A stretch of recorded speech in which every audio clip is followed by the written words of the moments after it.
Bonjour à tous, je suis Mickaël Raymond, entrepreneur et auteur de fiction, et je vous souhaite la bienvenue dans Double Vie, un podcast qui parle de création, des autrices, auteurs et de leur mode de vie. Aujourd'hui, j'accueille Cécile Duquesne. Cécile est autrice dans les littératures de l'imaginaire, mais elle enseigne également l'écriture, au travers de l'école qu'elle a créée en ligne, l'école d'écriture 2.0 comme elle l'appelle. On a l'impression que Cécile Duquesne est à l'aise dans tous les domaines de l'imaginaire, avec des textes dans plusieurs genres, fantasy, fantastique, steampunk, thriller, littérature de jeunesse, et oui, tout ça. Mais elle est aussi à l'aise dans plusieurs formats, du roman à la série littéraire. Si on ajoute le fait qu'elle maîtrise le japonais au point de se lancer dans une thèse en littérature comparée, il y a de nombreuses raisons d'être impressionné. Donc nous allons découvrir son parcours aujourd'hui. Bonjour Cécile, bienvenue. Bonjour, merci beaucoup pour l'invitation. Bah, avec plaisir, avec plaisir.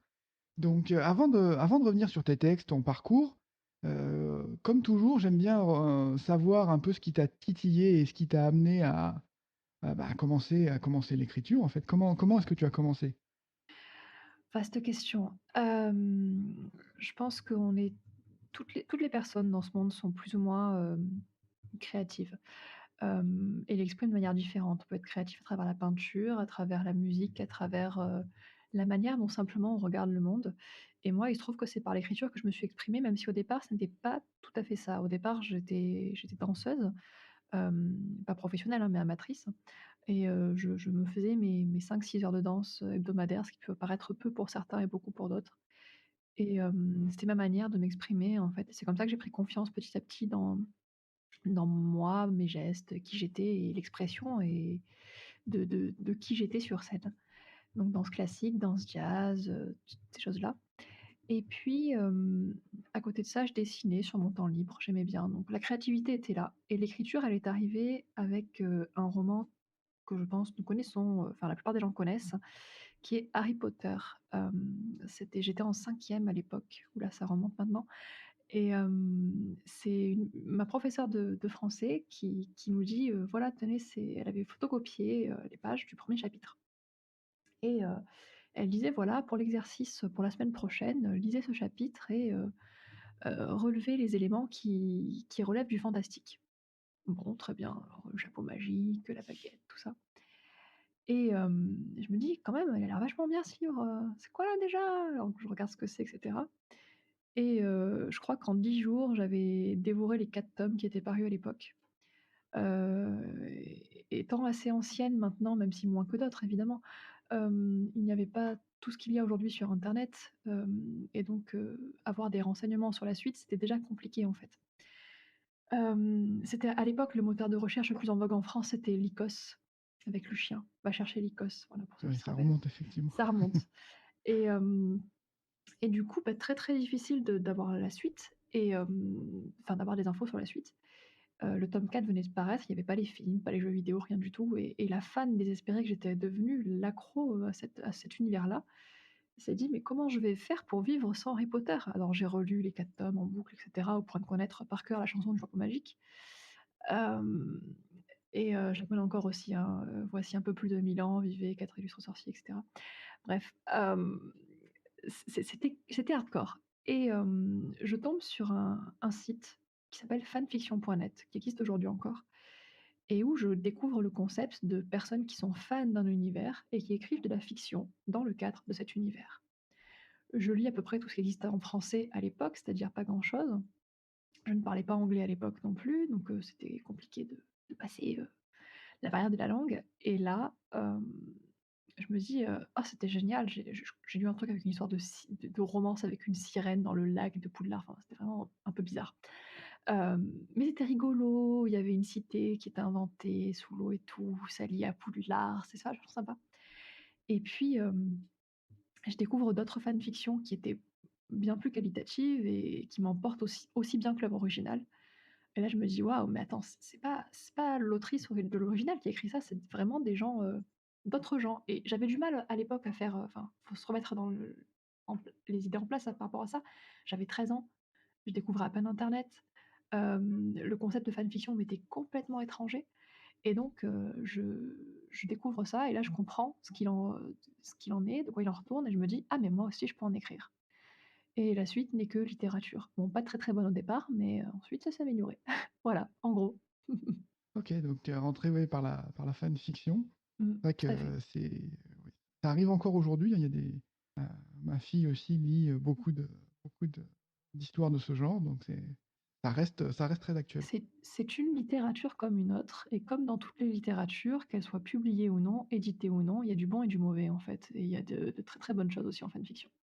Qui, donc là, tu écris par passion, donc tu as 13 ans. Mmh. Tu as été, publié, à quel moment? Quel 10 ans après, à Ah, peu près ou un peu moins? un Ouais, peu moins, moins, je mais crois même, ouais. c'était en 2009, Ah oui, oui. à 21 ans, j'ai été publiée, pour la première fois, sachant que ça aurait pu se produire plus tôt parce que, j'avais signé avec un premier éditeur, mais qui finalement a mis la clé sous la porte et donc on a perdu 1 an et demi avec cette histoire, quoi. Voilà. Tu parlais de ta passion pour le japonais aussi, alors tu j'ai vu quand j'ai ton site est très bien fait, donc il y a tout ce qu'il Merci. faut, tous les renseignements sur toi. J'y ai passé Tu beaucoup de as temps, je suis contente. tu étais déjà, passionné du coup par les métiers du livre. En fait, tu as commencé par, un DUT sur la spécialisation sur les métiers du livre, en fait, libraire, et cetera? Tout à fait, oui. Et comment tu en es venu au japonais après? Enfin, à étudier Bah, le écoute, il y japonais avait à de la ce point? lumière et j'y suis allée. Mais c'est vraiment ça en plus. Je suis pas quelqu'un qui aimait ni qui aime toujours spécialement les mangas ni les animés. Pour tout te dire, j'en regarde peut-être un par an et je lis peut-être une série de mangas par an, donc vraiment c'est très, très peu. Hem, la littérature japonaise, donc tout ce qui est, le polar, la SF, la «littérature blanche» entre guillemets, j'en lis beaucoup par rapport aux lecteurs, aux lectrices, de France et de Navarre, lambda, on va dire, mais j'en lis pas non plus tout le temps, quoi. Mais j'en lis. Heu, donc je suis quelqu'un qui est tombé dans le Japon par hasard, en fait. C'est-à-dire que, il y avait un forum des licences qui était à disposition à la fac d'Aix et chaque licence avait son petit stand et tout. Puis d'un coup, je vois japonais, je fais: «Oh, c'est joli!» et voilà. C'est comme ça que j'ai choisi, littéralement. Hem, En gros, je voulais rentrer en LEA parce que je me disais LEA, donc c'est langue étrangère appliquée. Donc en gros, il y avait l'anglais dans le langue dans laquelle j'étais très bonne, parce que j'avais regardé intensément Buffy contre les vampires en VO plusieurs fois et qu'au bout d'un moment, je comprenais tout et donc je me suis dit: «Il me faut une deuxième langue» parce qu'il y a anglais plus une deuxième langue en LEA et c'est le choix de cette deuxième langue-là qui a été déterminant, en fait, parce que je pouvais choisir hindi, chinois. Moi, je me suis dit: «Oh, je prends un truc qui est vachement loin parce que l'espagnol, ça m'a pas plu, l'allemand, ça a l'air trop difficile, les langues slaves, j'ai pas d'attirance particulière sonore pour ces langues-là en particulier» et j'ai entendu parler japonais. Dans ce forum-là. J'ai fait: «Oh, c'est joli». On m'a dit: «Oh oui, c'est du japonais». J'ai fait: «Oh, je vais m'inscrire» et voilà, c'est à peu près tout. C'est une des langues les plus difficiles après le russe. Voilà. Vraiment, faites pas comme moi si vous cherchez une langue facile à apprendre. Du coup, tu avais pas de fascination avant pour la culture parce qu'il y a J'avais même une méconnaissance profonde. ouais, Je connaissais rien du tout.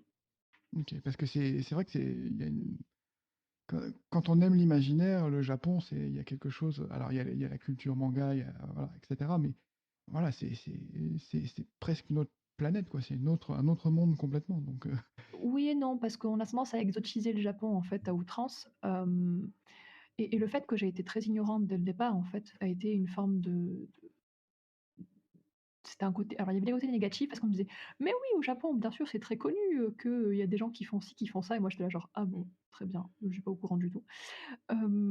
Parce que ces gens-là avaient vu des mangas, des animés et cetera et effectivement, ce sont des pr genre le nomikai, moi je connaissais pas du tout. Le nomikai, donc c'est le principe quand on au Japon, quand on a une entreprise ou qu'on est employé d'une entreprise, c'est le fait d'aller après le travail avec les collègues boire préférablement a priori de l'alcool. Moi déjà je bois pas d'alcool donc ça c'était déjà étranger en soi comme concept et ensuite surtout, bah, le Japon en lui-même pour moi était étranger, mais les gens qui regardaient les mangas, enfin qui lisaient les mangas, qui regardaient les animés, qui regardaient les dramas, pour eux c'était quelque chose d'au moins connu. Mais toute la culture des mangas, des animés, des dramas, c'est une culture spécifique qui est adressée à un public spécifique et qui ne représente pas le Japon tel qu'il est vraiment en fait. En tant qu'étranger, on peut jamais savoir ce qu'est mmh, un autre OK. pays, tel qu'il est vraiment. Déjà même moi en tant que Française, des fois je me dis: «Mais c'est quoi la France? J'en ai aucune idée». C'est tellement relatif le concept de culture en fait. Or, quand on a une culture des mangas, des on a une culture des mangas, on n'a pas une culture du Japon et si on plaque notre culture du manga sur le Japon, on a une tendance uniformisante en fait et très déformante, et qui tient de ce qu'on appelle l'orientalisme en fait, qui est un courant littéraire mais pas que, qui est en gros les occidentaux qui, s'inspirent du Japon pour faire diverses choses. Ce qui est pas une mauvaise chose en soi, voilà, c'est juste, le fait que moi j'avais aucun a priori, en fait j'avais même pas un pied dans ça en fait. Enfin là je dis ça donc du coup pour montrer que à quel point c'était vraiment pas du tout une attirance culturelle, c'est juste vraiment j'ai entendu un bout de la langue. Je connaissais déjà un peu l'hindi parce que j'avais des gens que je connaissais qui parlaient, cette langue. Le chinois, je connaissais un peu, puis au niveau sonore, ça m'attirait pas spécifiquement. J'avais un ami, il y a déjà à l'époque, qui était prof de chinois, donc je connaissais un petit peu. Hem et du coup, quand j'ai entendu le japonais, je me suis dit: «Ah, c'est beau, c'est sympa, ça» je sais pas, il y a une forme de poésie dans la langue et c'est comme ça que voilà. Et j'étais, je crois, la seule de ma promo à ne jamais avoir vu un drama ou un manga ou lu un manga ou vu un animé. Les gens étaient choqués d'ailleurs. J'ai pas l'impression que ça t'a, comme tu dis, cet orientalisme t'a t'inspire dans ce que tu écris. Ça reste, séparé pour toi? Oui et non, comme tout le monde, quand, je découvre une culture étrangère et que j'adore cette culture étrangère, ce qui est le cas du Japon, hein, parce que plus j'ai découvert, plus j'ai adoré et heureusement, sinon j'aurais pas fait jusqu'au doctorat. Hem, on a tendance à vouloir s'approprier quelque part la culture parce qu'on s'y sent tellement bien, on a envie d'y participer et de l'agrandir nous-mêmes. Ce qui est à la fois quelque chose qui a des bons côtés et des mauvais côtés. Parce que l'enfer est pavé de bonnes intentions. C'est-à-dire que la bonne intention, c'est: «Je veux rendre hommage à cette culture». L'enfer, c'est que souvent, les œuvres qui sont issues de cette volonté de rendre hommage sont extrêmement peu qualitatives, en fait. Pas dans le sens où ce sont des mauvaises œuvres, dans le sens les récits sont bons, mais l'hommage culturel, lui, est souvent mauvais, voire grossier, voire déformant. C'est pour ça que moi-même, je ne me suis jamais lancée dans, alors je dis ça en ayant commencé ma carrière avec un roman qui s'appelle Entrechats, qui se passe dans une Égypte mythologique, hein. Mais à l'époque, j'étais très jeune, j'avais aucune conscience de toutes ces questions-là. C'est après, avec le temps, quand j'ai fait mes études sur le Japon et cetera, et plus je découvrais que j'aimais cette culture, plus j'en apprenais, plus je comprenais à quel point je resterais toute ma vie ignorante de tout ce qui fait que c'est quoi d'être japonais aujourd'hui, parce que je pourrais pas être plus japonaise que les Japonais. Et je me dis: «Même si j'écris la meilleure œuvre possible, hem, qui se passe dans cette culture et que je le fais avec respect et que je le fais aussi bien que possible, ce sera jamais à la hauteur de mes espérances et de mes attentes». Voilà. Et en fait, je me rends compte que oui, au début, c'est frustrant de se dire: «Je vais pas écrire sur ça», mais en fait, si, je peux écrire. Sauf que je ça relèvera de la fanfiction. C'est-à-dire que le premier public de la fanfiction, ce sont les fans. Il y a des gens qui vont vouloir m'arracher les cheveux en disant: «Elle a osé comparer la fanfiction à l'appropriation culturelle!» La fanfiction est une forme d'appropriation culturelle, les gens. Voilà, mais c'est une forme tolérée et voulue et bienveillante, et aussi surtout, qui est faite dans le respect de l'œuvre originale, la plupart du temps, là encore. Voilà, ça se rejoint. Pour moi, tout fait des boucles. Donc peut-être que j'en écrirai un de ces 4, hein, je sais pas, je dis pas le contraire. Je pense que si je le ferai avec, une autrice ou un auteur qui soit d'origine japonaise, parce que ça permet de faire œuvre commune et voilà, je sais pas. Après, j'ai des récits qui pour partie se déroulent au Japon, notamment dans la saison 2 de Pur Espace, mais c'est pas parce que c'est le Japon que je l'ai choisi, c'est parce que concrètement, il y avait des éléments qui me permettaient de développer le personnage et ça faisait sens par rapport au récit. C'est pas: j'ai choisi le Japon parce qu'il y avait des samouraïs et des geishas et des dragons. Voilà, c'est tout à fait différent. OK.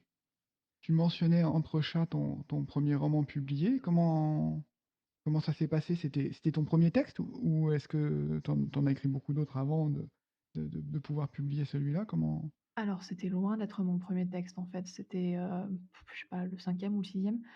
Mon premier vrai roman, alors le tout premier roman que j'ai entamé et que j'ai jamais fini, c'était Perce-Neige, une histoire avec une école de magie où il y avait des elfes et plein de créatures. On sent pas du tout l'influence d'Harry Potter et le Seigneur des Anneaux. Je crois que je devais avoir 14 ou 15 ans. J'ai écrit les trois quatre premiers chapitres, j'ai une encyclopédie complète sur cet univers-là, mais pas de roman. Hem, donc comme tous les primo-romanciers, en fait. Et ensuite, j'ai commencé à écrire, un roman bon là, je suis arrivée au bout. C'était mon 1er vrai roman, mais j'ai mis des années. C'était, Plume et Enfer. C'était l'histoire de 5 dieux qui avaient écrit une prophétie parce que autoréalisatrice, dans laquelle ils disaient qu'ils allaient trouver la mortalité et donc rencontrer la mort. Et que pour ça, il fallait qu'ils trouvent l'enfant qui serait capable d'écrire le mot fin dans le livre de leur histoire. Donc c'était très méta et tout. Et donc en gros, c'était des dieux qui écrivaient leur propre prophétie pour faire ce qu'ils voulaient et mettre fin à leur existence de plusieurs millénaires parce qu'ils n'en pouvaient plus en fait.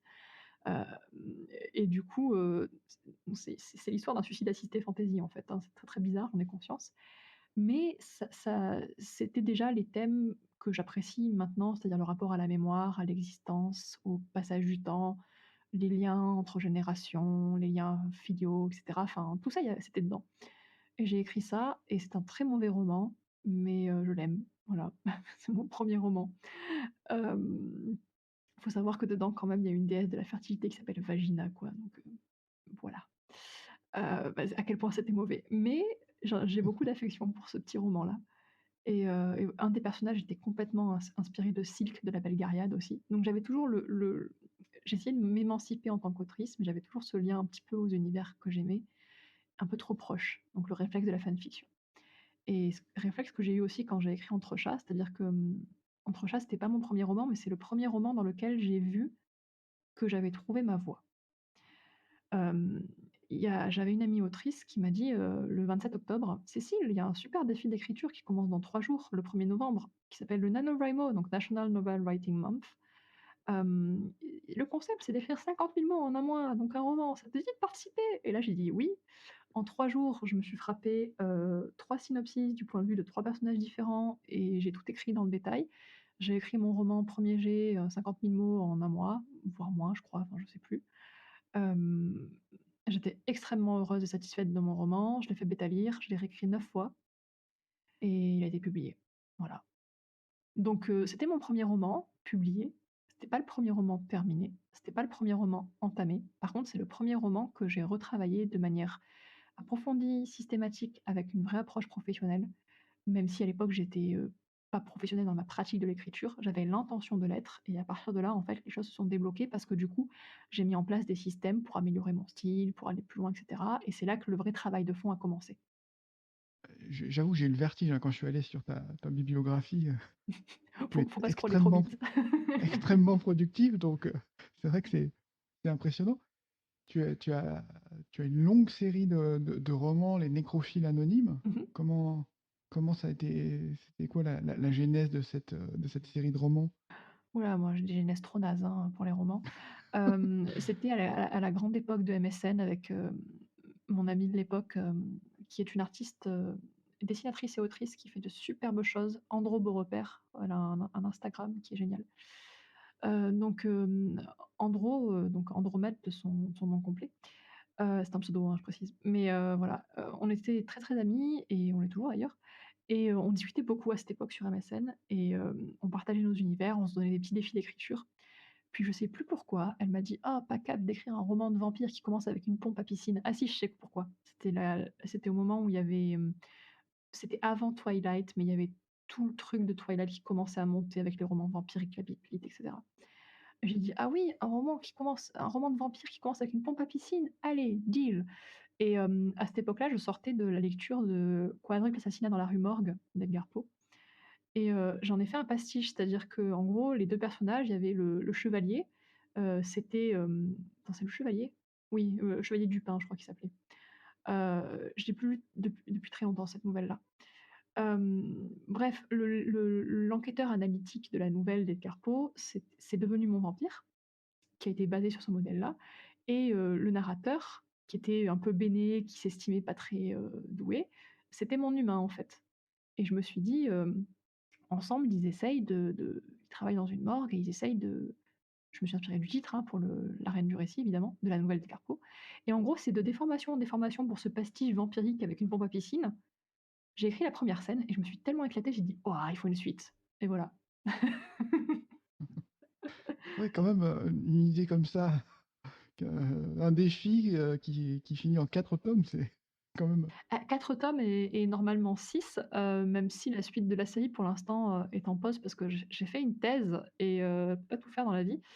Et j'ai pas eu le temps de tout faire en même temps, mais ça va venir, voilà. Oui, oui, non, mais enfin, vu ce que tu tout ce que tu as écrit, ne t'excuse pas, ça, c'est très bien. Je m'excuse pas, mais c'est juste que, il y a des lecteurs des fois qui estiment qui disent, «Ah, on l'attendait depuis longtemps celui-là» et nous les auteurs on est là, on fait: «Bah oui, désolé, j'ai fait une dépression entre-temps, je fais de mon mieux». Très bien, donc mais bon, ils seront contents de savoir que tu travailles sur la suite, donc. J'espère. Ceux qui aiment pas, ils seront même moins contents, mais bon, c'est pas grave.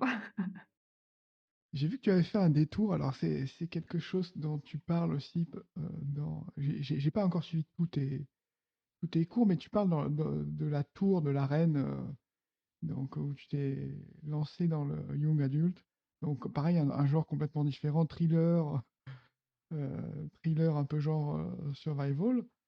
Là encore, c'est une idée de départ qui a fait boule de neige et puis tu t'es dit c'est intéressant, je vais creuser jusqu'au bout.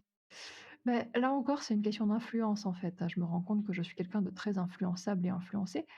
Hem, C'était, juste après ma découverte de Hunger Games, que pour la petite anecdote, j'ai vendu sur des salons du livre par palette entière quand j'étais libraire en salon du livre, sans avoir lu le roman en entier. C'est-à-dire que on m'avait donné le premier chapitre en avant-première. On m'avait dit: «Voilà, ça sort aujourd'hui». C'était au salon du livre de Paris. «Ça sort aujourd'hui, il faut le vendre». Ah non, c'était pas au salon du livre de Paris, c'était où? Non, c'était pas ça, je me suis trompée, j'ai mélangé 2 souvenirs. C'était un autre salon qui était dans le sud de la France. On me dit: «Voilà, ça c'est sorti récemment, il faut le vendre, genre, on en a pris, 300 exemplaires, vous avez 4 jours». J'étais là genre: «What?» Donc on en a fait des piles et des piles et je faisais le rabatteur en mode, marchand de poissons, enfin voilà, c'était vraiment, très, très, assez rigolo. Et donc moi j'avais lu le premier chapitre, on m'avait raconté un peu la suite, puis je vendais, je disais aux gens: «Écoutez, moi je l'ai pas lu, mais il paraît que c'est génial et tout, on en a pris 300 exemplaires, machin». Donc les gens ils prenaient et ça partait, mais par dizaines, quoi. C'est-à-dire qu'on aurait vraiment dit le messie. J'étais là, je parlais, puis il y avait des gens, ils s'accumulaient par dizaines devant moi, puis après ils repartaient tous avec leur petit Hunger Games tome 1 sous les bras. Enfin ouais, voilà, c'était très rigolo. Et donc je sortais de 4 jours de salon et l'histoire m'était restée en tête et derrière j'en avais remporté un exemplaire avec moi et je l'ai lu et cetera, j'ai adoré. Et juste après, il y avait, Le labyrinthe d'Ashner qui était sorti aussi, alors juste après, tout est relatif, hein, il y a plusieurs mois qui se sont écoulés, mais bref, grosso modo, c'était la période des grosses dystopies et cetera. Et et j'adorais. J'adore toujours d'ailleurs. Je suis déçue que ce soit plus autant la mode en édition, mais bon, c'est comme ça. Et du coup, je me dis, «Ah, un jour, j'aimerais bien en écrire un». Et bref, je fais mes petites recherches, tout ça, mais bon, j'avais pas spécialement de projet à ce moment-là pour écrire, j'avais pas le temps, j'avais d'autres choses à écrire. Et puis, en quête d'un nouveau souffle, à cause de Neil Jomunzi, donc qui est, Julien Simon, qui est désormais éditeur chez Rocambole, l'application de lecture, sur téléphone, pour laquelle j'ai commis aussi un texte, hem, a fait, un défi enfin, il a fait plusieurs défis d'écriture et il parlait d'un défi qu'il a envisagé ou qu'il a fait, je sais plus à l'époque. Il disait: «Ouais, c'est écrire un roman en 3 jours». J'étais là genre: «Ah! Mais ce serait-il pas le truc pour me relancer?» Et donc du coup, je me suis dit: «Allez chiche, j'essaye, j'ai un week-end» et vraiment la veille pour le lendemain, comme pour le NaNoWriMo sur un coup de tête, je me suis lancée. Alors c'est pas vraiment un roman, c'est plutôt une novella puisque j'ai fait 30 000 mots, ce qui est quand même pas mal en 3 jours. Et en fait, j'ai pris le jeudi, vendredi pour faire mon synopsis et je me suis dit: «OK, c'est quoi la clé pour réussir ce défi?» Qu'est-ce qu'il faut, ce qu'on appelle une ticking clock, donc c'est-à-dire un compte à rebours en bon français, qui permet d'accélérer l'intrigue dès le départ et de faire en sorte que l'intrigue démarre non pas à la page 1 seulement, mais vraiment à la ligne 1. D'ailleurs, le premier mot, c'est respire. Donc on a une impression de quelqu'un qui a été en apnée avant la première page. Et, et je me suis dit, ok, il me faut une arène de récit qui soit extrêmement à la fois simple à explorer, donc on n'est pas perdu dedans. La direction est évidente pour la sortie du personnage, mais aussi pour l'intrigue, et en même temps qui permette les surprises. Et c'est comme ça que l'idée de la tour dans laquelle des gens seraient enfermés, ils sont tout en bas et il faut sortir par le haut, est venue en fait. Donc c'est une intrigue, c'est un récit qui a été guidé par une nécessité structurelle qui elle-même a été guidée par un choix d'écriture qui était: «J'écris un roman en 3 jours». Voilà. Et j'ai fait du young adult sans le vouloir, c'est-à-dire que je me suis dit: «Je pars de cette tour-là» et après je me suis dit: on dirait Hunger Games, c'est le labyrinthe. Ah, ça va être du young adult. Et c'est comme ça que les personnages ont suivi, en fait. Et que j'ai créé mes personnages, etc.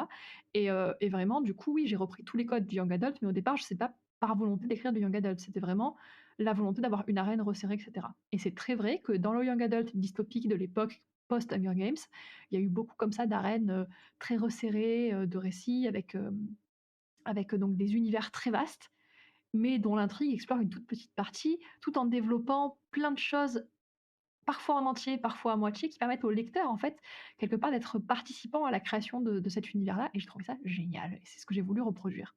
Avec plus ou moins de succès, puisque la reine de récit de La Tour, donc mon roman, est au final assez resserré et l'univers est au final, je peux pas en dire plus sans spoiler, mais est au final assez clos, en fait. Voilà.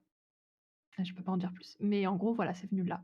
Excellent. J'adore Merci. j'adore l'histoire, la genèse de cette histoire. Effectivement, l'écriture sous contrainte donne des résultats qui sont toujours intéressants, quoi. Après, ça fonctionne ou pas, mais Mm. il y a toujours un challenge et un intérêt.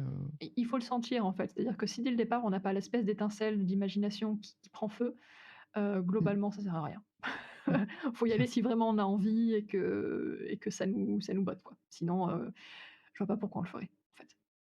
Et du coup, est-ce que c'est un hasard aussi? Parce que dans la jeunesse, donc là, il y a le young adult, mais tu as aussi écrit pour la jeunesse avec Penny, la série Penny Mmh. Cambriole. Est-ce que, est-ce que c'est un hasard aussi ou est-ce que là, c'était une volonté, plus délibérée de Alors c'était délibéré et même carrément une commande, en fait. C'est-à-dire que, j'avais, écrit déjà Les Foulards Rouges à l'époque. Les gens m'avaient proclamée, spécialiste du steampunk en apesanteur. OK. Moi, je disais: «Mais c'est pas du steampunk, en fait, hein, c'est l'éditeur qui l'a marketé comme ça. Moi, c'est pas du steampunk. Le steampunk, c'est une composante. Il y a aussi de l'Uchronie, du space opéra, du planet opéra, de la dystopie, enfin bref, voilà, de la fantasy, il y a plein de trucs là-dedans». Mais bon, bref, ça avait été estampillé steampunk. Bon, pourquoi pas? Et du coup, en fait, j'ai eu aucun contrôle sur ça. C'est-à-dire qu'on m'a estampillé steampunk avec et j'ai dit: «Bon, bah, OK, très bien».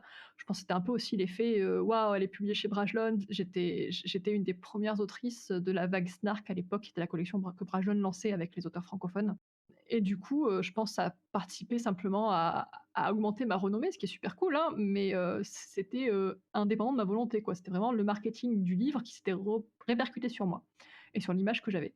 Bon, très bien, ça me va, je prends, hein, c'est pas un souci, j'aime bien le steampunk, donc tout va bien et en fait, j'allais déjà depuis de nombreuses années dans un petit salon du livre, qui s'appelle, Autre Monde à Lambesc, et qui est un salon qui a une volonté, toute particulière une mission qui est commune à de nombreux salons, mais je trouve qu'eux sont allés un poil plus loin encore.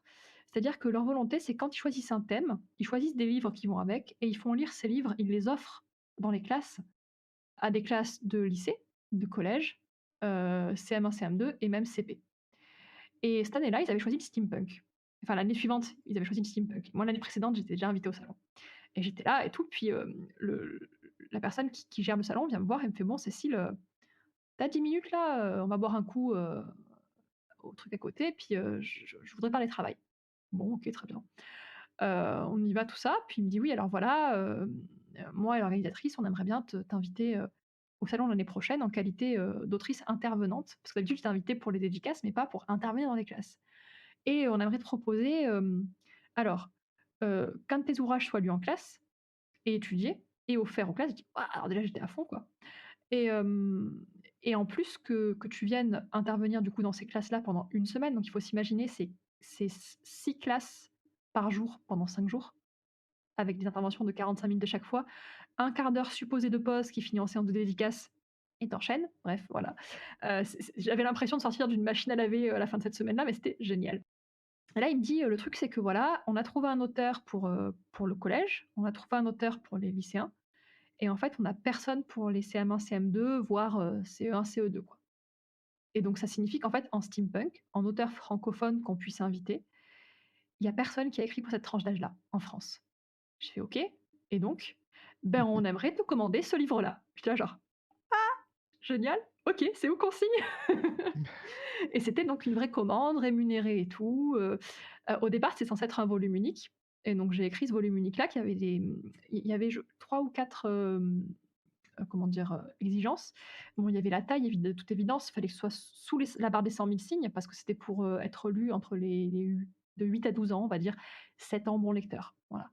Hem, il fallait que ce soit du steampunk de toute évidence, lisible en un volume, donc ça fait trois paramètres et que ça mette en avant la ville de Lambesc parce que c'était la mairie en fait qui finançait tout ça. Et moi j'ai dit: «Bah, pas de problème et tout» et donc j'ai cherché pendant un long moment, puis pour me dire: «Comment est-ce que je mets du steampunk à Lambesc?» C'est une ville qui est appelée le Petit Versailles parce qu'il y avait toute la clique de Versailles qui venait, dans le sud de la France pour faire ses réunions au soleil. Bref, c'est véridique, hein, c'est pas moi qui l'ai inventé ça pour le coup et je me suis dit: «Mais quand même, je me sens pas trop de faire une espèce de un steampunk versaillais, c'est pas trop mon truc». Et donc, c'est comme ça qu'est né j'étais à fond déjà sur Arsène Lupin, il venait de tomber dans le domaine public, genre à 2 ans près, c'était pas possible et je me dis: «Oh, puis je vais créer une héroïne qui vient de Lambesc, mais qui est dans un autre monde». Donc le principe de l'isekai, japonais avec, Alice au pays des merveilles en gros, hein, c'était ça, mais un Alice au pays des merveilles steampunk avec, pas Alice mais Penny, juste Penny de Lambesc, Pénélope de Lambesc alias Penny, qui rencontre en fait, des petits jeunes dans ce manoir, dans notre monde qui sont en fait, qui se font appeler Jules, Jack et Maria, qui sont respectivement en fait, ils ont tous entre 10 et 12 ans et en fait, ce sont les futurs Jules Verne, Jack London et Marie Curie. Il y a aussi Rollo, le chien de Jack London qui existait vraiment. À chaque fois je le précise, les enfants ils sont là: «Oh, trop bien, moi aussi je veux un chat qui s'appelle Rollo». Enfin bref, voilà, c'était très mignon et tout ça pour dire que en fait, du coup, j'ai intégré à la fois le steampunk par le mélange des personnages historiques, par la technologie qui est dans cet autre monde-là avec des méca-chiens, des méca-murs et plein de choses mécaniques. Évidemment, le steampunk n'était pas gratuit puisque c'était aussi un symbole de la déliquescence de l'humanité chez les personnages. Donc il y avait à la fois une lecture jeunesse et une lecture adulte pour que ça puisse être étudié en classe et que ça puisse être étudié aussi par des élèves qui avaient 12 ans et plus. Et évidemment, il y avait Lambesc à travers le personnage de Penny, qui, à travers ses souvenirs avec ses grands-parents, qui avait envie de rentrer chez elle, etc., en fait, mettait en avant la ville de Lambesc. Et donc, j'ai fait ma petite popote comme ça, et j'ai fait mon tome 1, où à la fin, les personnages réussissent à rentrer chez eux, ils sont tout contents, etc. Et tout. Mais évidemment, il y a eu une suite, parce que déjà, le roman a été lu par un truc comme 600 élèves, je crois, à l'occasion du festival. Il s'est bien vendu en librairie derrière, donc on a écoulé les 1200 exemplaires. Et l'éditeur m'a dit: «Hey, tu peux pas faire une suite?» J'ai fait: «OK» et voilà. Donc voilà, voilà. Bon, ouais, belle histoire. Ah ouais, désolée, c'est un peu longué mes réponses, mais comme ça, t'as Non, tous les non, c'est détails. génial. Non, non, c'est excellent. Oui, du coup, tu mentionnais aussi les Foulards Rouges que tu avais commencé avant comme série. Comment t'es lancé dans une série littéraire parce que c'était pas forcément une évidence. Là, c'est en ce moment à la mode, effectivement, avec Rocambole qui pousse beaucoup ce format, mais c'est pas forcément une évidence à l'époque. Ah, c'était tellement pas une évidence que pour trouver un éditeur, j'ai ramé, hein.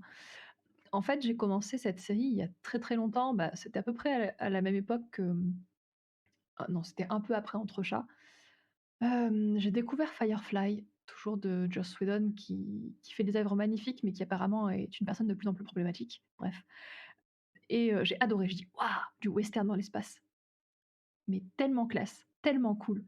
C'est à cette époque-là aussi que j'ai découvert Battlestar Galactica 2004 et que j'étais vraiment à fond dans la SF, spatiale avec, enfin bref, les grands espaces, tout ça et j'avais adoré, adoré, adoré le mélange, western, SF et les personnages surtout et je me suis dit: «Oh mais c'était tellement cool cette série» qui a été, inachevée donc, heu, n'y aurait-il pas quelque chose qui y ressemble, en littérature? Je cherche du western dans l'espace et là, je trouve rien. Rien d'intéressant en tout cas. Il y avait des trucs, mais c'était des trucs qui étaient soit pas traduits et flemme quoi, ouais, enfin voilà, j'ai lu, mais je veux dire, c'était pas, j'ai pas apprécié autant que j'aurais pu. J'ai pas accroché en fait. Un coup, c'était parce qu'il y avait trop de SF ou trop de western, trop de sexisme à travers le western ou pas des personnages comme je les aimais. Enfin bref, c'était toujours insatisfaisant. C'était pas des mauvais romans, hein, mais voilà, il y avait un truc qui voilà. Je me suis dit: «Bah, je vais l'écrire.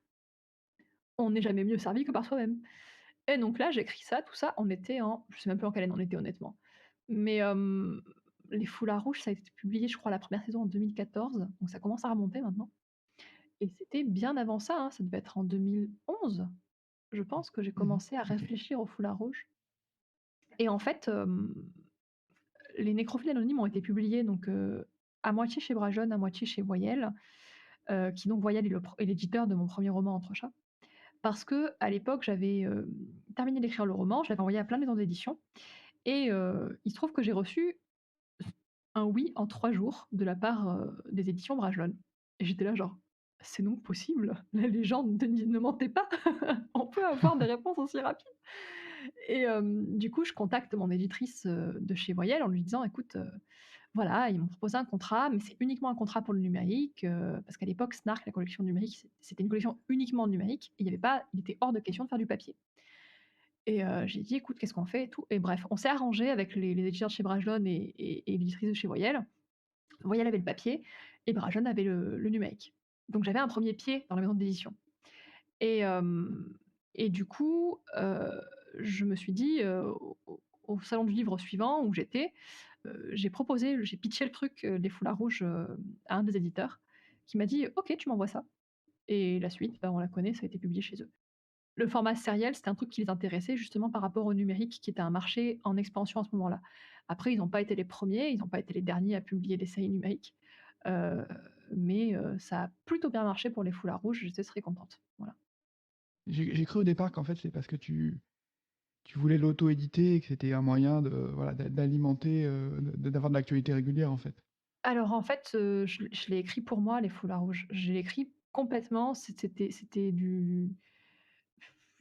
un pur besoin de retrouver ce genre d'ambiance comme il y avait eu dans Firefly, mais à l'écrit. En fait, j'aurais pu faire une fanfiction, je pense, mais au final, c'est pas du tout une fanfiction, hein, comme les gens qui l'ont lu savent très bien.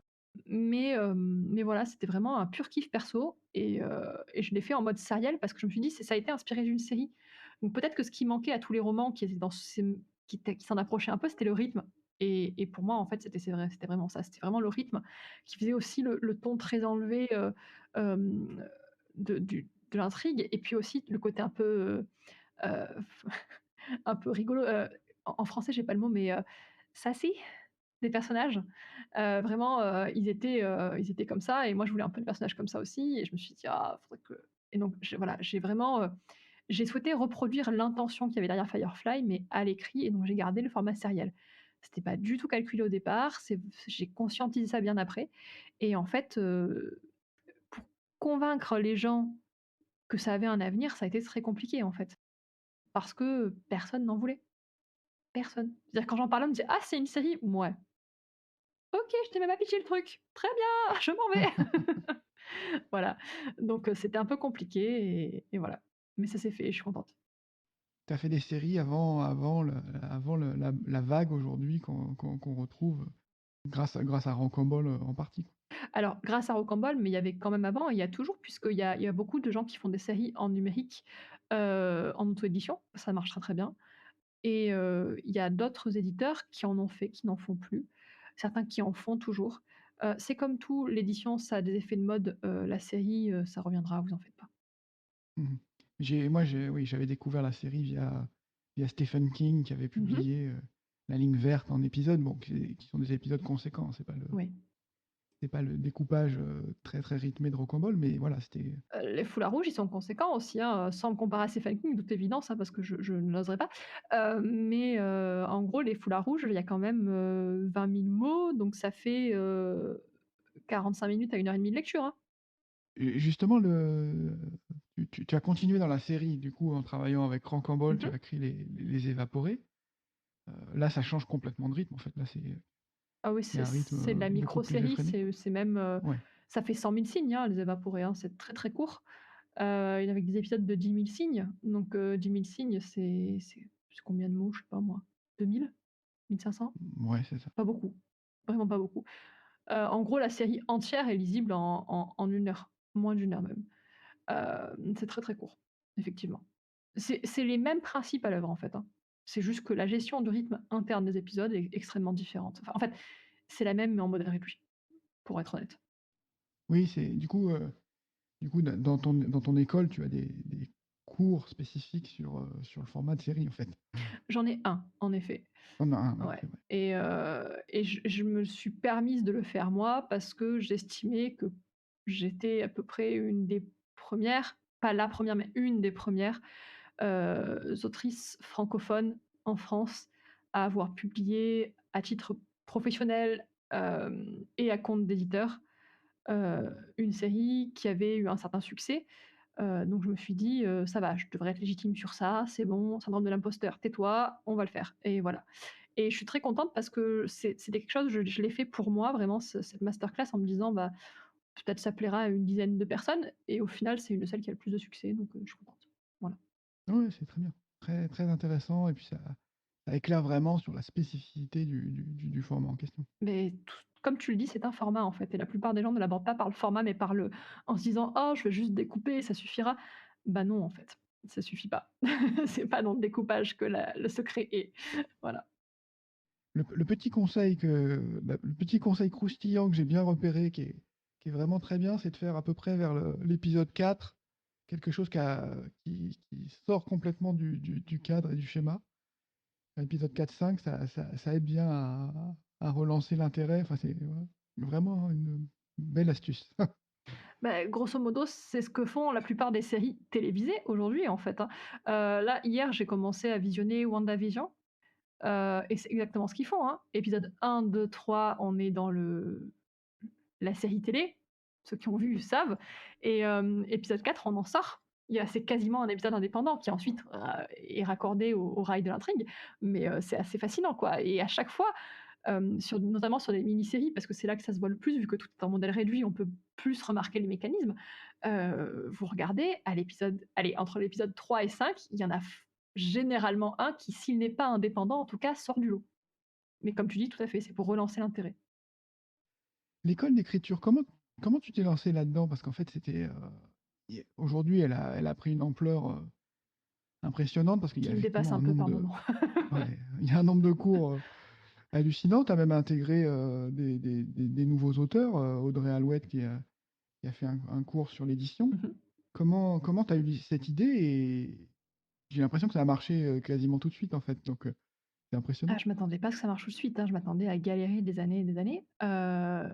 C'est vraiment, c'est encore une fois, c'est né d'une rencontre. Alors cette fois-ci, pas avec une œuvre, littéraire comme ça a été le cas pour mes romans ou cinématographiques ou quoi que ce soit, mais une rencontre avec, des étudiants. En fait, quand j'étais en fac, quand j'étais en thèse, j'ai eu l'occasion de donner un cours d'écriture créative où il fallait faire écrire un petit roman pour la jeunesse. Alors déjà en soi, c'est un challenge, mais en plus en anglais, à des étudiants francophones d'origine. Heu, le but c'était par le biais de la fiction et du jeu avec les mots, en fait, de leur faire oublier leur blocage dans la langue anglaise et qui puisse en fait, dédramatiser le rapport à la langue, qui souvent est très dramatique quand on est en fac ou dans un milieu d'apprentissage parce qu'on se dit: «Oh, «J'ai pas su ça, oh là là et je sais pas tel mot» et cetera et donc en fait, on a une espèce de syndrome de l'imposteur puissance maximale, par rapport aux langues étrangères, surtout qu'on est noté sur tout ce qu'on fait, donc forcément, dès qu'on n'a pas une bonne note, on se dit: «Oh là là, je maîtrise pas tel truc». Enfin bref, voilà, c'est très, très compliqué et donc mon but, c'était de faire sauter ces murs-là, de faire sauter ces blocages-là. Et je leur ai dit: «Écoutez, ici, on s'en fout de votre niveau d'anglais, en fait, même si vous écrivez comme un enfant de 4 ans, ça m'est égal. Vous allez être en groupe, donc vous allez être avec des gens qui vont avoir un meilleur niveau que vous, d'autres un niveau moins bon. Quand vous avez un problème de vocabulaire, vous ouvrez pas un dictionnaire, vous demandez aux collègues et là, si personne ne sait, vous ouvrez un dictionnaire ou vous me demandez, mais des fois, même moi, vous allez voir, je ne sais pas parce que comme je leur ai dit, je leur ai pas caché, hein, je leur ai dit: «Moi, je suis traductrice et quand je travaille, j'ouvre un dictionnaire. Ça fait partie de mes outils». N'ayez pas peur de faire des fautes, vous corrigerez après, et cetera. Et en fait, le fait qu'ils aient travaillé entre eux et en quasi totale autonomie, parce que moi j'intervenais en fait sur les plans de, on parlait récit, personnage, intrigue, rythme, rapport à l'écriture, rapport au langage. En fait, la classe, j'avais 2 heures par semaine avec eux et on avait une demi-heure, trois quarts d'heure de «cours» entre guillemets et tout le reste, c'était, avancer sur votre projet. Donc c'était vraiment en mode workshop, quoi. Il y avait 6 ou 7 groupes de 4 ou 5 étudiants à chaque fois. Certains ne se connaissaient pas, ils sont devenus meilleurs amis derrière. Ils ont voyagé en Écosse et tout, ça m'a fait trop chaud au cœur, j'étais genre: «Ah, trop cool» et du coup, en fait, ils ont joué le jeu à fond, tant et si bien qu'à la fin, je leur ai proposé de faire un vernissage à la bibliothèque universitaire. Ils étaient super heureux, ils l'ont fait et tout, enfin bref, voilà et donc le cours s'est déroulé comme suit, c'est-à-dire que j'avais Bon, 5 minutes pour faire l'appel parce qu'il fallait faire l'appel et voilà, c'était un TD, il fallait qu'il soit présent, donc on faisait l'appel et ensuite j'avais 10 minutes, un quart d'heure où c'était vraiment, je vous raconte, où je vous présente c'était comme une mini masterclass en fait. Je mettais la théorie et je leur disais: «Voilà, aujourd'hui on va parler de synopsis, aujourd'hui on va parler de personnages, aujourd'hui on va parler du monde de l'édition, les droits d'auteur». Enfin chaque semaine j'avais un petit point spécifique et je leur faisais un petit topo sur ça avec, à la fin toujours un exercice. Alors si c'était un truc sur l'édition, évidemment il y a pas d'exercice, mais si c'était un truc sur le récit en lui-même, il y avait un exercice. Je leur disais: «Voilà, la fiche personnage ça se fait comme ci, comme ça et cetera» et le reste de la séance, c'était appliqué par rapport au roman sur lequel vous êtes en train de travailler en groupe. Donc c'est vraiment ils mettaient les mains dans le cambouis tout de suite. Et c'était super parce que du coup, ils ont fait des synopsis, ils ont tellement travaillé leur anglais, ils m'ont dit: «Madame, on n'a jamais autant travaillé pour un cours et on s'en plaint même pas». J'étais trop contente et du coup, en fait, ils ont écrit, 6-7 romans. Il y en avait, c'était la SF, ils se compliquaient la tâche en plus. Il y en a, ils ont écrit, un voyage temporel. Ils adoraient Outlander, la série et donc ils se sont dit: «Madame, on va écrire un voyage temporel, ça va être pendant la Seconde Guerre mondiale et tout». Je dis: «Mais vous vous rendez compte du vocabulaire qu'il va vous falloir? Même moi, je le connais pas». Ils me disent: «C'est pas grave, on va chercher et tout» et ils ont vraiment fait. Il y en a, ils ont fait un truc, ça se passait sous l'eau dans un sous-marin et donc ils sont allés chercher des trucs et ils m'ont dit: «Madame, on a appris plein de choses sur la pression, sous l'eau et cetera. Comment est-ce qu'on fait le vocabulaire en français comme en anglais?» Enfin bref, et ils ont créé des personnages et ils se sont régalés. Il y en a qui se sont mis à écrire derrière, qui ont continué et en fait, pour eux, ça a été une expérience révélatrice et pour moi aussi. Je me suis dit: «Punaise, en fait, c'est ce que je veux faire». Sauf qu'à la fac, pour enseigner après un doctorat, il faut passer une qualification et on est qualifié à enseigner que dans un domaine précis qui est généralement celui de notre doctorat. Or, moi, ces cours, c'était pas ceux de mon doctorat, c'était des cours que je donnais au département d'anglais parce que j'étais traductrice. J'avais besoin de manger, on me payait et il se trouvait qu'ils avaient besoin de quelqu'un et que j'étais autrice. Donc voilà, l'occasion fait le larron. Mais concrètement, dans ma qualification, en France, et c'est malheureux, hein, mais à l'époque en tout cas, il n'y avait pas de qualification écriture créative. Ça n'existait pas. C'est littérature générale. Et moi, j'étais en littérature comparée. Donc voilà, j'ai eu ma qualification en littérature comparée qui ne m'a servi à rien puisque derrière je n'ai, envoyé de candidature à aucun poste. Parce qu'une fois qu'on a le doctorat, qu'on a la qualif, c'est bien, mais après en plus il faut postuler. C'est pas comme quand on est prof qu'on a le CAPES et après on nous dit: «Voilà, on vous envoie à tel et tel endroit». La fac, c'est pas du tout pareil parce qu'en fait, il y a beaucoup plus de personnes qui ont des doctorats et des qualifications qu'il n'y a de postes. C'est très précaire, c'est vraiment, c'est compliqué. Moi j'appelle ça la machine à précariat, mais voilà, ça n'engage que moi. Et donc quand j'ai fait ça, c'était lors de ma troisième année de thèse, il me semble, au début de ma troisième année de thèse et je me suis dit: «OK, je veux faire ça» et c'est 1 an plus tard que j'ai commencé à coacher des jeunes auteurs comme je le faisais dans le cadre de ce cours-là. J'avais mis en place une pédagogie dans le cours. Je me suis dit: «Allez, on va s'en servir. Ne la laissons pas, pourrir». Et du coup, je l'ai mis en place avec, plusieurs auteurs en février 2019, c'est ça. Ça marchait bien, tellement que au bout de 2 mois, j'ai fait une liste d'attente. J'étais là genre: «OK, comment je vais faire? Je sais pas gérer» et enfin si, je sais gérer, mais j'avais trop de cours, quoi. Je me rendais compte que si j'enchaînais, 4 heures de coaching dans une après-midi, la 4e heure, elle servait à rien, quoi, parce que j'étais pas au mieux de ma forme, Mmh. quoi. C'est vraiment quelque chose de Ouais. très prenant, de très énergivore, et qui demande une grande concentration parce que ça demande qu'on s'y connaisse. Bon, il faut mettre en place la pédagogie à chaque fois pour chaque coaché, mais aussi il faut mettre des outils en place et un planning d'avancement, mais aussi de découverte des outils d'écriture qui correspondent à l'avancée de la personne dans son roman et donc il faut connaître le roman aussi à chaque fois, donc on peut pas coacher 10 000 personnes, quoi. Du coup, ça s'est fait comme ça et je me suis dit: «OK, il faut que je trouve un moyen de» et c'est là que l'idée de l'école d'écriture est née. Je me suis dit: «Ah, en fait, si je peux pas accompagner tout le monde, parce que je peux pas me dédoubler, par contre, je peux enregistrer ce que je fais». Au départ, j'avais pas envisagé ça comme des masterclass, c'est plutôt des espèces de workshops et en fait, au final, c'est venu, sous la je me suis dit: «Ah, en fait, c'est des masterclass». À l'anglaise, quoi, à l'américaine. Je me suis dit: «Ne mâchons pas nos mots, hein, on va pas appeler ça une formation, on va appeler ça une masterclass» parce que concrètement, fini le syndrome de l'imposteur, je suis une professionnelle, je suis légitime, donc je suis un «maître» entre guillemets, parce que j'ai encore un peu du mal avec ça, dans ma compétence, donc je peux enseigner. Donc masterclass. Voilà, en gros, Donc ça a été un moyen, oui, de démultiplier ton coaching littéraire c'est et ça. de toucher plus de Et monde, ouais. en fait, c'était pas tant moi, je me serais contentée du coaching, hein, honnêtement, c'était pas gênant. Mais je me suis rendu compte qu'en fait, c'était très frustrant pour les autres et pour moi. Parce que j'avais vraiment des gens, et j'en ai toujours, qui sont prêts à patienter 1 an et demi pour faire du coaching avec moi. Ce qui est hyper flatteur, hein. Moi, je les remercie et du fond du cœur d'avoir la patience de m'attendre. Mais c'est frustrant parce que ces gens-là, 1 an et demi, c'est long. Alors souvent, je les redirige maintenant vers des collègues à moi qui sont également devenus coachs après coup, et soit au contact de mon travail, soit par eux-mêmes. Enfin, c'est des affaires de rencontres, hein, ils n'ont pas d'influence ou quoi que ce soit. Et du coup qui ont une pédagogie proche de la mienne et vers lesquels je renvoie, sans hésitation, parce que je dis, voilà: «Si vous venez pour moi, OK, bah, il va falloir patienter. Sinon, j'ai d'autres personnes qui sont très, très bien, qui ont la même approche, à peu près les mêmes tarifs et qui, pourront vous aider autant que moi». Voilà. Ça m'amène à parler de l'écriture un peu, parce que là, effectivement, il y a un partage autour de l'écriture et une manière de progresser à plusieurs avec les élèves, et cetera. J'ai vu qu'avec ce que tu fais sur les brigades du STEAM, donc sur lequel il va y avoir un deuxième tome bientôt, Oui! donc tu coécris des romans avec, Étienne Barillier. Comment ça s'est passé, déjà la rencontre? Comment tu décides avec un auteur de dire: «Oh, ça va coller suffisamment bien pour qu'on puisse travailler ensemble»?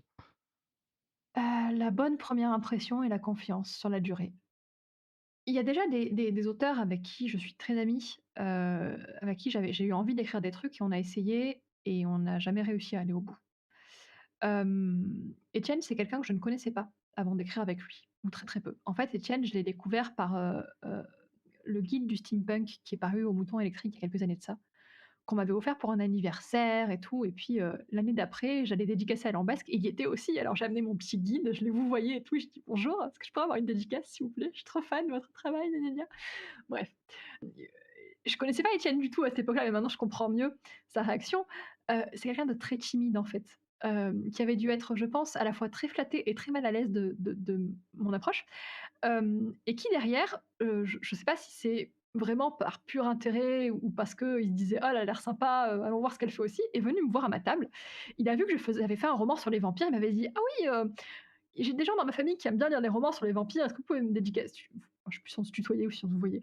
Me dédicacer, ce roman-là, pour cette personne et tout. Donc ce que j'ai fait, il me dit: «Moi, j'en lis pas du tout, ça m'intéresse pas honnêtement, machin». Ça a commencé comme ça vraiment. Et puis, l'année suivante ou l'année d'après, je sais plus exactement, il était à nouveau en dédicace pour un autre ouvrage, à Lambesc toujours. Et là, il vient me voir en fait, pour être exact, on n'était pas tout à fait à côté en dédicace. Il a échangé de place avec un auteur exprès pour venir me parler et on a sympathisé. Et là, en fait, non, attends, c'était pas dans cet ordre-là. Excuse-moi, j'ai la mémoire qui me joue des tours des fois. Non, il m'avait envoyé un mail juste avant pour me dire qu'il avait lu mon roman, qu'il l'avait vraiment beaucoup aimé et que, il aimerait qu'on écrive un truc ensemble. Et on se connaissait à peine, hein, mais vraiment. Et c'est juste derrière, il y a eu le salon de Lambesc à nouveau, on s'est revus, il est venu à côté de moi pour parler et on était en train de développer notre petit univers, machin. Donc c'est lui qui me dit, dans le mail, il me disait: «Oui, Cécile, j'aimerais bien qu'on écrive un roman sur, les Brigades du Tigre version steampunk». Moi, j'étais là genre: «OK, je connais rien aux Brigades du Tigre, le steampunk, on m'a catalogué, mais oui, pourquoi pas. Par contre, ça a l'air super cool, dit comme ça, et on dit en rigolant: "Ouais, ça pourrait s'appeler les Brigades du Steam". C'est resté donc. Et en fait, j'ai dit oui parce que, dans sa proposition, dans son mail, il y avait vraiment une volonté de dire: «Je sais que tu es très occupé, je suis très occupée moi aussi. C'est juste que j'ai eu cette idée-là, j'ai lu ton roman et ça fait longtemps que je cherche quelqu'un pour écrire ça, et quand j'ai lu ton roman, je me suis dit: "C'est la personne qu'il me faut"». Et moi, je me suis dit, bon, déjà, j'étais hyper flattée. Puis je me suis dit, «Ah ouais, ça a l'air trop cool». Puis il y avait pas d'obligation, c'était pas genre on s'y met tout de suite, tu mets de côté tout ce que tu as à faire, parce que j'étais débordée à l'époque, je crois que j'étais en thèse d'ailleurs, enfin je commençais, c'était en 2015, donc ça remonte maintenant. Et donc c'est l'année juste après, on s'est revus au salon, c'est là où on a discuté de notre truc dans notre coin, derrière les tables. Et à côté de nous, il y avait Jérôme Vincent d'ActuSF qui nous écoutait sans rien dire. Puis, il se tourne vers nous, il nous fait, «Hey, ça m'intéresse moi!» Et là on lui fait: «Ah ouais, ça t'intéresse?» Il nous fait: «Ouais, ouais, carte blanche, OK». Et voilà comment le roman est paru chez ActuSF. Voilà. OK, bah, belle Non, ça s'est pas fait belle aussi histoire. simplement, mais voilà, on avait «carte blanche» entre guillemets, c'est-à-dire qu'en gros, on lui a fait quand même un synopsis, il y a eu une signature de contrat, et cetera, hein, voilà. Mais c'était vraiment, c'était super et ça s'est fait comme ça, en fait. Donc encore une fois, c'est une affaire de rencontre, avant toute chose. Voilà. Et comment du coup, vous travaillez ensemble vous faites le synopsis ensemble et après vous partagez la rédaction? Comment ça marche? Alors On fait plus ou moins ça. Pour le premier volume, on découvrait un petit on allait on y allait à tâtons. On a découvert déjà qu'on travaillait de la même manière séparément. Ce qui est extrêmement précieux si vous voulez écrire à 4 mains, je le dis pour les gens qui nous écoutent. Le tout, c'est pas juste de s'entendre bien avec la personne, c'est aussi de travailler pareil. Si on travaille pas pareil, en fait, ça peut être vraiment un gros frein à l'écriture à 4 mains, parce qu'on va se rendre compte qu'il y en a un qui écrit plus vite que l'autre, qui est pas capable d'attendre l'autre, ou bien qui écrit sans synopsis, qui va systématiquement s'en éloigner, par exemple. Et du coup, bah, est-ce qu'il y a respect de l'œuvre originale ou pas? Donc l'œuvre, elle appartient plus enfin voilà. S'il y a des tensions par rapport aux méthodes de travail, en fait, l'œuvre ne va pas être aussi représentative que ça du travail des 2 personnes, plutôt d'une. Je sais pas si tu vois ce que je veux dire, Mmh. par là. Ouais. Donc le fait de travailler de la même manière, ça permet à la fois d'avoir une approche similaire et aussi d'être sûr qu'on a voix au chapitre, littéralement. Et Étienne et moi, on était tous les 2 des ce que j'appelle des archiniers, ou architectes ascendant, archinier. C'est-à-dire qu'on est très peu jardiniers. On aime bien savoir où on va, à quel rythme, découper nos chapitres, avoir nos fiches personnages et cetera et en même temps, on n'est jamais à l'abri, on le fait très régulièrement, de se dire: «Ah finalement ça passe pas dans le roman tel que dans le chapitre tel que je l'écris là. Ça te dit je change?» L'autre dit: «Oui, non, peut-être». Si c'est peut-être, on en discute, on fait une réunion, on prend une décision et à partir de là, on continue d'écrire. Et en fait, là, c'était sur le chapitre, sur le tome 1, on avait chacun nos personnages. Alors moi, j'avais Auguste Genovesi et lui, il avait Solange Chardon-Tonnerre, euh, qui évoluaient séparément au début. Et puis après, en fait, au tiers du roman, ils se rejoignent et là, on a mélangé les chapitres. C'est-à-dire qu'un coup, j'écrivais moi le chapitre uniquement d'Auguste et lui de Solange. Et après, quand ça s'est joint, en fait, on n'a pas cherché à alterner de manière aussi artificielle, quelque part. C'était plutôt, «Tiens, dans ce chapitre-là, Cécile, il y a des scènes d'action. Allez, c'est pour toi» et lui me disait moi ou lui ou moi, on se disait: «Ah bah tiens, dans ce chapitre-là, il y a plein de trucs historiques et il y a un truc pittoresque là et tout, c'est plutôt pour toi». Parce qu'Étienne, lui, ses forces, c'est plutôt, la grande histoire, le côté steampunk justement, les machines et tout. Moi, c'est plutôt les personnages et bim bam boum, quoi. Donc en gros, on n'a pas du tout les mêmes forces. On a la même technique de travail, pas les mêmes forces qui se complètent, et c'est pour ça que ça a si bien marché qu'on continue d'écrire ensemble. Le tome 2, on a tout de suite, embrayé sans se dire: «On fait un chapitre chacun». En gros, on veut qu'à la fin, il y ait autant de signes qui aient été écrits par l'un et par l'autre pour que ce soit un travail réparti de manière équitable. Mais une fois qu'on a posé le synopsis, qu'on a posé nos fiches personnages, on se répartit les chapitres et chacun avance de son côté, au rythme qu'il veut. Sauf que quand on voit qu'on a pris un peu trop d'avance sur l'autre, on dit: «OK, je t'attends». Parce qu'on veut pas diriger l'intrigue, en fait, par rapport à l'autre. Et celui qui est un peu en retard, ou celle du coup, parce qu'il y a pas que Etienne qui est en retard, hein, il y a aussi moi des fois, on remplit les chapitres qui manquent et après quand on corrige, on fait l'unification. Mais quand on n'est pas trop sûr de ce qu'on écrit, on met des commentaires dans la marge, on dit: «Voilà, je laisse ça là, alors là je pense j'ai fait ça plutôt que ce qu'on avait marqué dans le synopsis parce qu'il y a ci, ça et ça. Si ça te convient pas, j'ai surligné en bleu tous les passages où il faudra modifier». Donc en fait, on fait déjà du travail de pré-correction et de pré-réécriture dans le travail d'écriture du premier jet. Ça demande donc une grande confiance dans son partenaire d'écriture, une similarité dans la technique et les méthodes et beaucoup de communication. Beaucoup, beaucoup, beaucoup de communication. En différé, mais aussi en direct. Ouais, c'est très clair. La manière dont tu le décris est très claire et ça donne envie, en fait, à condition de trouver un binôme et la bonne personne, mais ça donne envie de se lancer. La bonne personne qui correspond à notre méthode d'écriture. Je pense que c'est le plus important à retenir. Parce que autant avoir des univers en commun, ça peut être génial, mais si l'autre personne est 100% jardinière et nous on est 100% architecte, ça va forcément pas bien se passer. En tout cas, il y a peu de chances que ça se passe bien. J'espère pour vous que ça se passera bien, mais je peux pas savoir à l'avance. J'ai l'impression que tu as des tonnes d'autres projets, pour la suite. Alors, je suis ta newsletter, donc j'ai vu que tu travaillais toujours pour rebondir un peu sur la partie, travail en commun, tu étais dans un pool d'auteurs pour faire un univers de série. Donc est-ce que c'est un peu le même genre d'écriture collaborative ou est-ce que c'est un peu différent? Bah, c'est différent justement parce qu'avec Etienne, on s'est mutuellement choisis et on savait qu'on pouvait enfin, si ça avait pas fonctionné directement dès le début, si on avait remarqué qu'on n'avait pas la même méthode d'écriture, on avait la liberté de se dire: «Bon, bah, ça va pas le faire, désolé», voilà et on n'aurait pas fait. Le pool d'auteurs, pour la série télé, le problème, c'est qu'on choisit pas les personnes avec qui on travaille. Certaines oui et d'autres pas. Des fois, ça fonctionne bien et puis des fois, en fait, les personnes ont des manières de travailler ou des rythmes de travail qui sont pas celles avec lesquelles on a l'habitude de faire. Ce qui peut provoquer certaines frustrations de part et d'autre, et de nombreuses réécritures. Voilà. OK. C'est un travail qui est très intéressant, j'apprends beaucoup. Je regrette pas du tout de l'avoir fait et de continuer à le faire, mais je sais pas si c'est ce que je préfère dans le travail d'écriture. Je sais pas encore, j'ai pas encore assez de recul dessus. J'y réfléchis. Je j'ai pas encore le jury délibère, voilà, je sais pas encore. OK. Et dans les projets, j'ai l'impression qu'il y a aussi beaucoup de choses autour de ton école d'écriture. Donc tu as des nouveaux auteurs Oui, qui viennent proposer des masterclass. J'ai vu que tu avais en tête de peut-être faire des bourses pour des auteurs. ouais, mais quel chantier! Enfin, je peux t'en dire plus, mais c'est compliqué. Oui, donc j'invite d'autres auteurs, autrices pour l'instant, à participer à l'école d'écriture.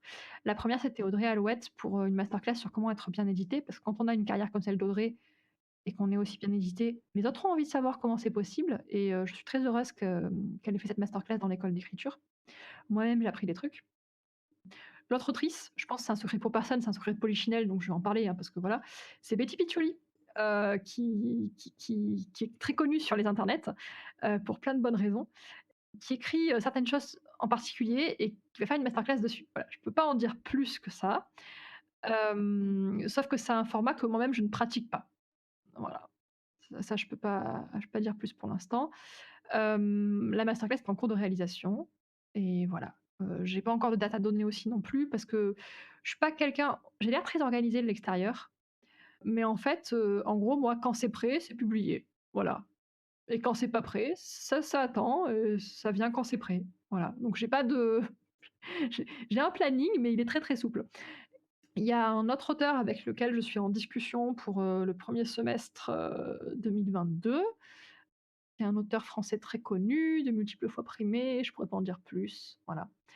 À part que c'est un auteur, voilà. Et encore un autre auteur, pour la suite encore. Mais voilà, et en fait, j'ai contacté plein d'auteurs pour ça en me disant, «Ça va mettre longtemps, j'ai le temps» et cetera et en fait, tout va beaucoup plus vite que ce que je pensais et donc c'est je me sens un peu emportée par les flots, mais ça fonctionne, donc ça va. Pour l'instant, je nage bien et donc la bourse d'écriture, oui. Alors, l'école d'écriture fonctionne beaucoup mieux que ce que je pensais que ça fonctionnerait. Tant en termes de succès, critique, qu'en termes pas que je pensais faire du mauvais travail, mais dans le sens où je me disais: «Des cours d'écriture en France, qu'est-ce qu'on va en dire?» Et oui, je m'en suis pris plein la figure, au début, pas directement, parce que les gens pensent que ça nous parvient jamais aux oreilles ce qu'ils disent, alors que si, en fait. Voilà. Bref, donc pour ceux qui m'écoutent et qui ont dit ces choses-là, je sais que vous avez dit ce que vous avez dit. Non, je rigole. Je sais, en fait, oui, vraiment, mais c'est pas des menaces, c'est juste les gens ont le droit à la critique, en fait, mais c'est juste, un message vraiment, si vous avez des vraies critiques à faire, faut pas hésiter à venir me voir, en fait, je mords pas, concrètement OK, et c'est plus direct. voilà. Après, il y a des gens aussi qui ont été très insultants, mais ceux-là, je leur parle pas. Bref et du coup, qu'est-ce que je disais? Je tourne en rond, tac, tac, tac, oui. L'école d'écriture a très bien fonctionné, mais sur un plan critique, mais aussi sur un plan commercial. Ce qui signifie alors là déjà, ce mois-ci, je passe en société. Youhou! Parce qu'en tant qu'autre-entrepreneuse, je pouvais pas, enfin, je ne peux pas, en fait, déduire mes charges. Donc ça veut dire que je paye des impôts sur ce que je paye aux autres. Voilà, en gros. Bon, c'est un sacrifice que j'ai fait volontiers, hein, mais voilà, concrètement, il y a un moment donné, ça va pas plus être vivable. Parce que ça reste un commerce, il faut que ce soit rentable. Et donc il y a ça. Je vais embaucher bientôt aussi parce que ça fonctionne tellement bien qu'il y a trop de travail pour moi au niveau administratif. J'ai une freelance qui m'aide, Flora, ceux qui la connaissent sur Instagram, qui fait des petits posts, pour le côté promotionnel et aussi, sur certains thèmes et cetera qui nous tiennent à cœur.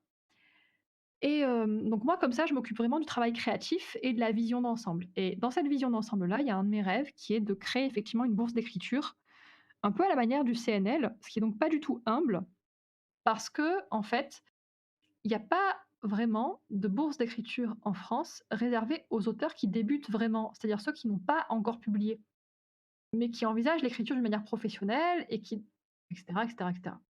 Donc j'ai pris renseignement et ça va être compliqué. de créer une bourse parce qu'en fait, ça coûte beaucoup plus que l'argent qu'on verse à la personne.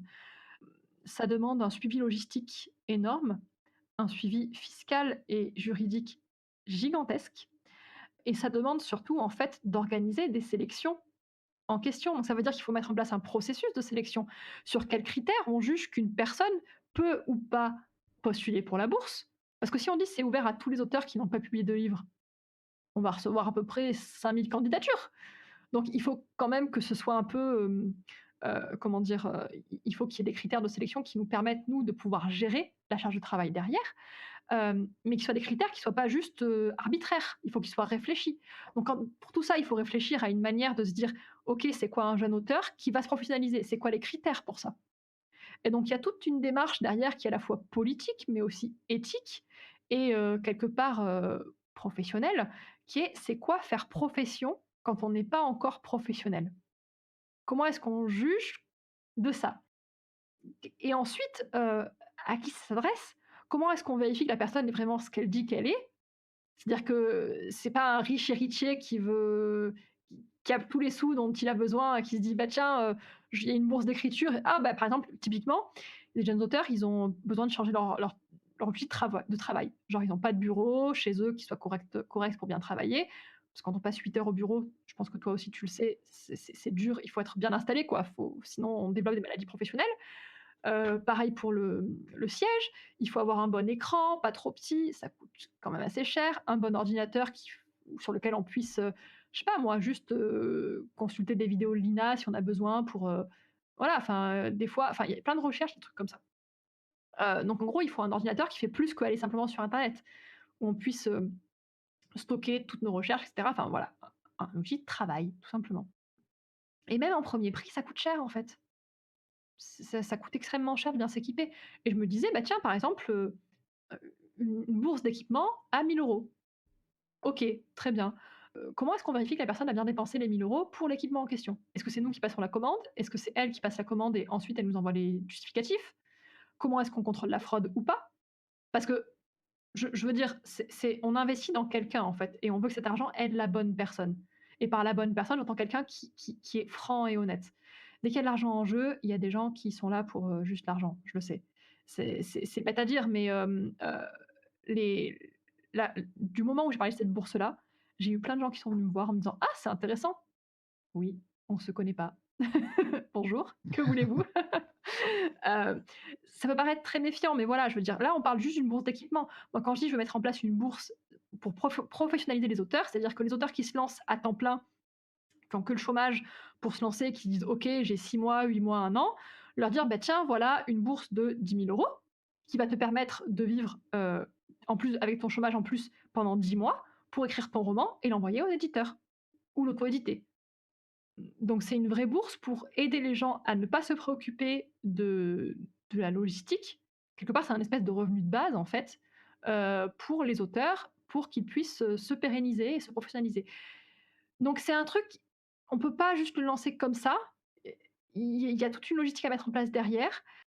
Je parle d'une éventuelle fraude, mais évidemment la plupart 95 des gens qui vont envoyer, ils vont être honnêtes, je le sais très bien. Mais c'est justement pour eux qu'il faut qu'on fasse attention. Il faut aussi qu'on puisse faire en sorte que la bourse, est-ce qu'une personne peut postuler plusieurs fois d'affilée ou pas?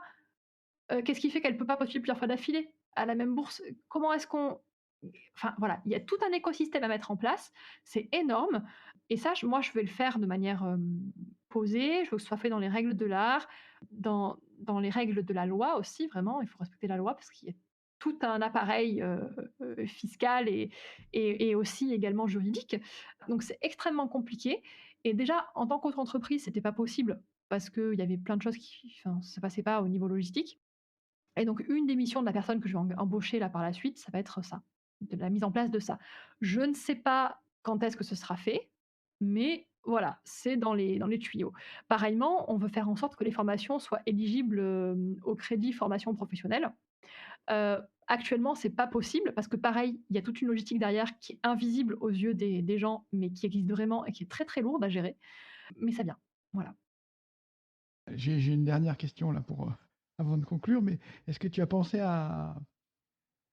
que tu as pensé? Est-ce que tu as l'envie de transformer aussi l'école d'écriture en une maison d'édition à terme un jour? Non, jamais. Mmh. Mmh. Je dis ça parce que, force de mes études en métier du livre, je sais très bien ce que c'est que le métier d'éditeur et c'est pas pour moi. C'est juste, c'est pas: «Ah, si un jour je deviens riche à millions», je dis pas, hein, je pourrais tout à fait financer l'ouverture d'une maison d'édition, hein, c'est pas un souci, mais je ne serai pas l'éditrice. Voilà, parce que c'est pas mon métier. Moi, j'aime écrire, j'aime écrire, j'aime apprendre aux autres à écrire, mais j'aime pas du tout, du tout, du tout être éditrice. Je fais de la bêta lecture volontiers parce que c'est de la, mais je le fais sur mon temps personnel pour mes amis. Je le propose pas en tant que service professionnel parce que c'est un truc que concrètement, au bout d'un moment, j'en ai très vite marre et quand on est éditeur, l'édition, c'est on travaille en texte des autres et moi, j'aime travailler mes textes principalement. Voilà, donc c'est une forme d'égoïsme, mais écoutez, c'est comme ça. Non, non, mais je comprends, je comprends. C'est cohérent. Voilà, mais je big up aux éditeurs parce que franchement, vous faites un métier, c'est pas évident non plus. Voilà, c'est différent. Écoute, je crois qu'on a fait, le tour de à la fois ton actualité, bientôt le nouvel épisode des Brigades du Steam et puis de ton parcours. Donc merci beaucoup pour ton temps parce que, il est très précieux et vu la liste de choses que tu as à faire, Bah, c'est merci à toi. Il y a pas que mon temps qui est précieux, hein, je tiens à le dire, il y a le temps de tout le monde en fait, hein. Le temps, c'est la seule chose sur laquelle on a vraiment du contrôle en fait, c'est comment le remplir. Donc voilà. voilà, donc c'était un vrai plaisir de te recevoir. Bonne chance pour la suite parce que je pense que c'est vraiment, tu es au début de ton aventure encore, donc je pense qu'il y aura, une suite encore, très riche. Merci, Et à très bientôt. Au revoir. avec plaisir. Au revoir.